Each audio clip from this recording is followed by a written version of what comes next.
और मोदी जी उस समय बोले थे 14 में, जब सरकार बनी नहीं थी, डॉलर की कीमत ज्यादा होने से जो रुपया गिरा, उसके बारे में मोदी जी ने उस समय बोला था क्या कारण है कि देश का रुपया पतला होता जा रहा है। ये जवाब देना होगा आपको। देश जवाब मांग रहा है, समझ नहीं आ रहा प्रधानमंत्री जी गिर रहे हैं या रुपया गिर रहा है। कभी कभी तो लगता है कि रुपए की और सरकार के बीच कंपटीशन चल रहा है कि सरकार ज्यादा गिर रही है या रुपया ज्यादा गिर रहा है। और मोदी जी ने कहा था जिस देश का रुपया कमजोर होता है उस देश की सरकार कमजोर होती है, उस देश का प्रधानमंत्री कमजोर होता है। मैं आज कहता हूं कि आज देश का रुपया कमजोर हो रहा है, आज देश की इकोनॉमी डूब रही है। क्या देश का रुपया कमजोर हो रहा है या प्रधानमंत्री जी कमजोर हो गए हैं या देश की सरकार कमजोर हो रही है? दूसरा, पेट्रोल की कीमतें, इन्होंने कहा प्रधानमंत्री जी ने 2014 में कि पेट्रोल की कीमतें बढ़ रही हैं और मनमोहन सिंह जी को कोई फर्क नहीं पड़ रहा, देश डूब रहा है। तो पिछले 10 सालों में पेट्रोल की कीमतें 23 रुपये बढ़ गई हैं। पिछले 10 सालों में पेट्रोल की कीमत, डीजल की कीमतें 35 रुपये बढ़ गई हैं, जबकि पिछले जो मनमोहन सिंह का समय था उससे क्रूड ऑयल की कीमत $20 प्रति बैरल कम हो गई है। तो मैं पूछना चाहता हूं कि ये पेट्रोल बढ़ रहा है या आपकी कंपनियों की, आपके आदमियों की आमदन बढ़ रही है? क्या बढ़ा रहे हो? किसको दे रहे हो देश का पैसा? कहां जा रहा है पैसा? गरीब लूटा जा रहा है। माननीय चेयरमैन जी, आप गाड़ी फुल कराने जाओ, 50 लीटर तेल डलवाओ, 2000 रुपया सरकार को चला जाता है। 4 रुपये प्रति किलोमीटर हर व्यक्ति, देश का गरीब, सरकार को देता है चलने का। 1 किलोमीटर चलो 4 रुपये सरकार को गए, और सरकार 14 लाख करोड़ के घाटे में बैठी है। और फिर ये कहते हैं जी बजट में बहुत कुछ मिला। मैं एक एयरपोर्ट पे गया माननीय चेयरमैन जी, तो मुझे एक आदमी आया, उसने गुलदस्ता दिया, मेरा स्वागत किया, अभिनंदन है आपका। मैंने कहा भैया आप कौन हो, मेरा अभिनंदन क्यों कर रहे? बोले जी हम अडानी जी की तरफ से आपका स्वागत कर रहे। मैंने कहा भैया आप मेरा स्वागत क्यों कर रहे हो? बोले जी अब ये एयरपोर्ट हमारा है, अब हमें इसके मालिक हैं, 50 साल के लिए हमने ले लिया। तो मैंने कहा यार चलो ठीक है, आपने ले लिया, आपका धन्यवाद। मैं जहाज में चला गया, जहाज में गया, वहां फिर मुझे बुक्के मिला।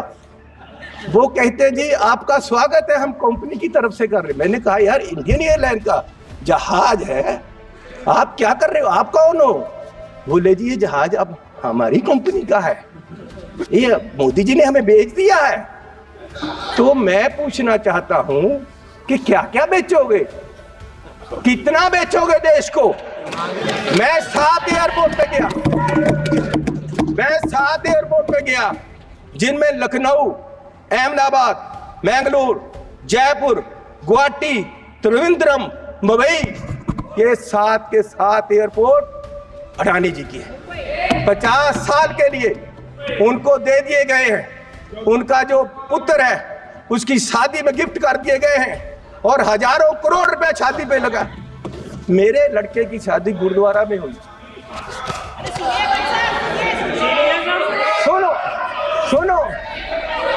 सुनो माननीय चेयरमैन जी, मेरे लड़के की शादी गुरुद्वारे में हुई। आज तक पुलिस पूछ रही है कि लंगर में क्या क्या पका था, दाल कितनी लगी थी और जो लंगर बनाने वाला उसको कितने पैसे दिए गए। आज तक 2 साल से पुलिस पूछ रही है मुझे, और इस शादी में हजारों करोड़ रुपया लगा है और प्रधान जी बुके लेकर जा रहे हैं, प्रधानमंत्री जी, और उनका स्वागत कर रहे हैं। गरीब को लूटा जा रहा है, गरीब के पास खाने के लिए पैसा नहीं है और प्रधानमंत्री जी वहां बुके लेकर हजारों करोड़ की शादी में जा रहे। कोई बात नहीं, क्या क्या बेचोगे? सारे एयरपोर्ट, जहाज बेच दिए। आप देश की संपत्ति के कस्टोडियन हो, मालिक नहीं हो। आप इसको बेचने की गलती मत करो, देश बर्बाद करने की मत करो।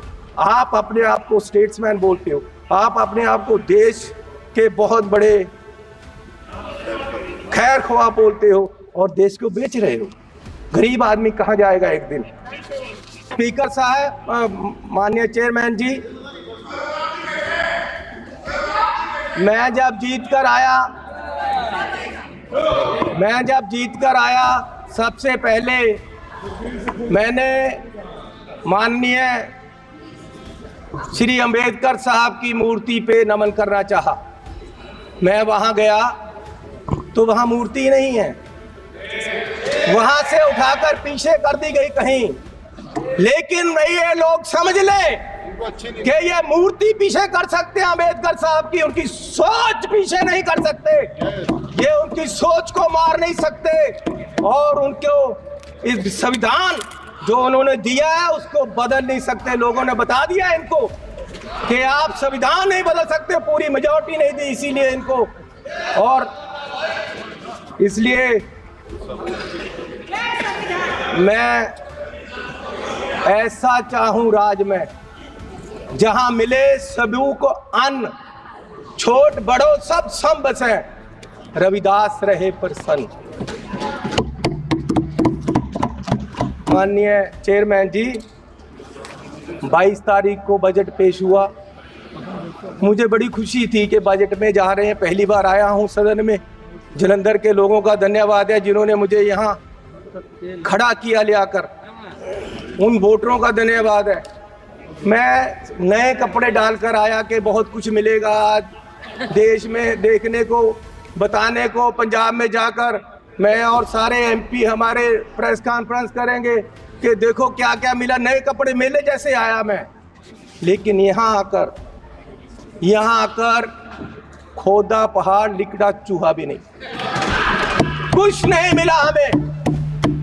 पूरा मतरई माँ वाला सलूक किया गया हमारे साथ, फेयर डिस्ट्रीब्यूशन ऑफ फंड्स नहीं हुआ।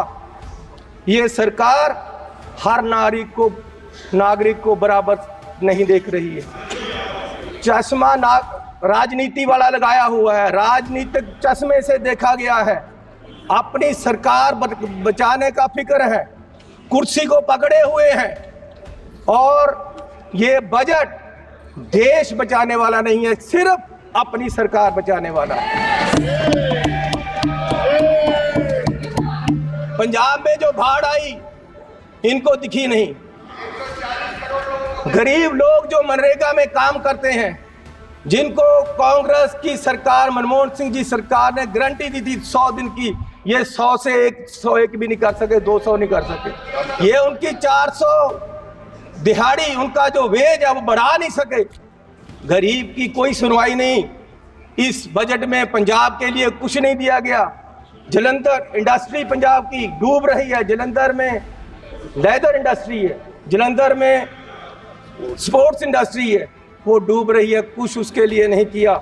हेल्थ के लिए कोई हॉस्पिटल नहीं दिया। स्मार्ट सिटी जलंधर डिक्लेयर किया हुआ है, वहाँ पानी गंदा आ रहा है, सड़कें खराब हैं, रेलवेज अंडरब्रिज की बात नहीं की। नशा, अभी राजा बड़िंग जी ने बोला नशा इतना फैल गया पंजाब में, लेकिन सुनवाई कोई नहीं।